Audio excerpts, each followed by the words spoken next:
নমস্কার বন্ধুরা, তোমরা সবাই কেমন আছো? আশা করি সবাই তোমরা খুবই ভালো আছো। হ্যাঁ, আর আমিও খুব ভালো আছি। আজকে তোমাদেরকে দেখাবো আমার শাশুড়ি মা কেমন চপ বানায়। চপটা খুব কিন্তু টেস্টি হয়। এই যে এদিকে আলু সিদ্ধ করা হয়ে গেছে। প্রথমেই এই আলুগুলো আমরা ছাড়িয়ে নেব। তার আগে আমার শাশুড়ি মা মশলাগুলো ভেজে গুঁড়ো করে নেবে। এই যে আলু সিদ্ধ হয়ে গেছে, আর আমার শাশুড়ি জিরেকে গুঁড়ো করে নিচ্ছে আর লঙ্কাকে ভেজে করে গুঁড়ো করে নিয়েছে। আর আমি আর আমার চা আলুর খোসাগুলো ছাড়িয়ে নিচ্ছি চপের জন্য। আমাকে কথাটা শুধু ঠাকাটা ভাঙে বেরিয়ে গেছে।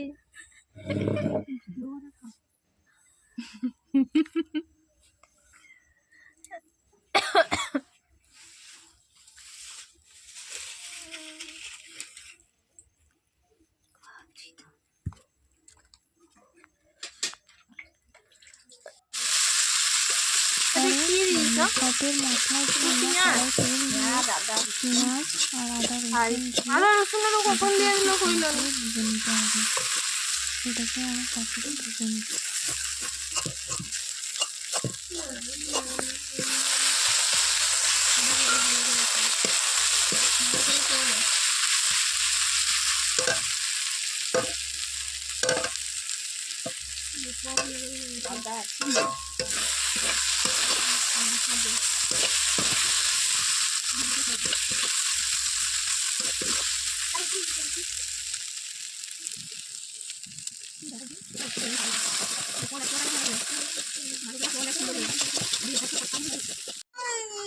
তো মশলাগুলো ভাজা হয়ে গেছে।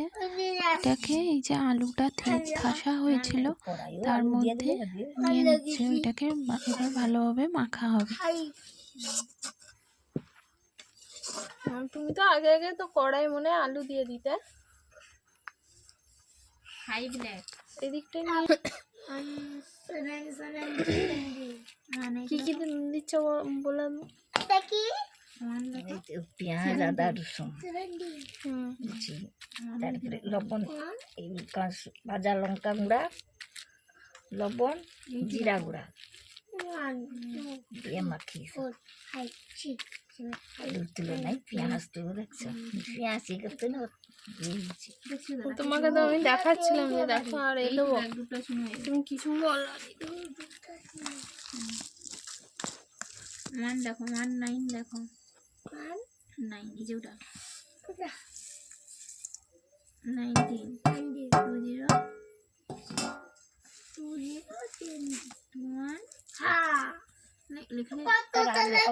আলু আছে তো দিদি লাগে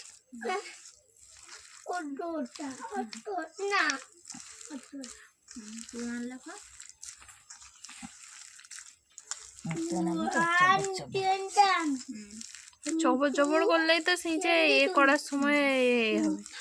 তাও আমার তেল প্যাকেটে একটা রাখা হয়নি, কালকে তো জ্বালিয়ে দেওয়া হলো যে মুড়বো আর করবো যে চপ যে।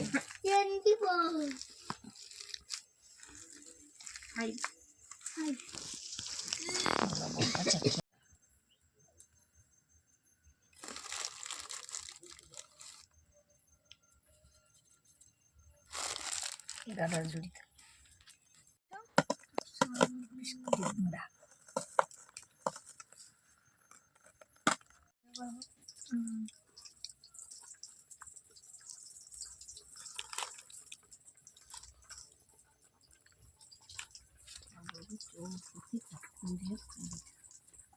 ফুলেনি ফুলেনি মা, ভালো লাগছে তোমার?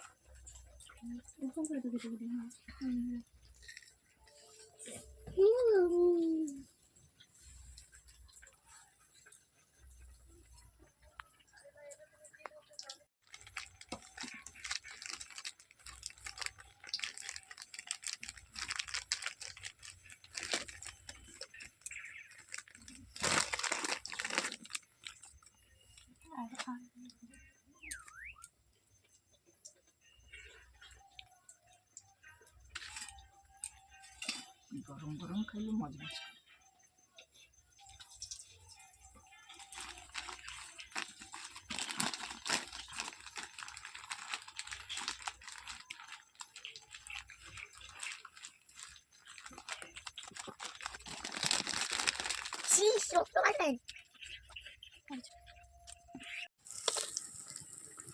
তেল সব জলে তো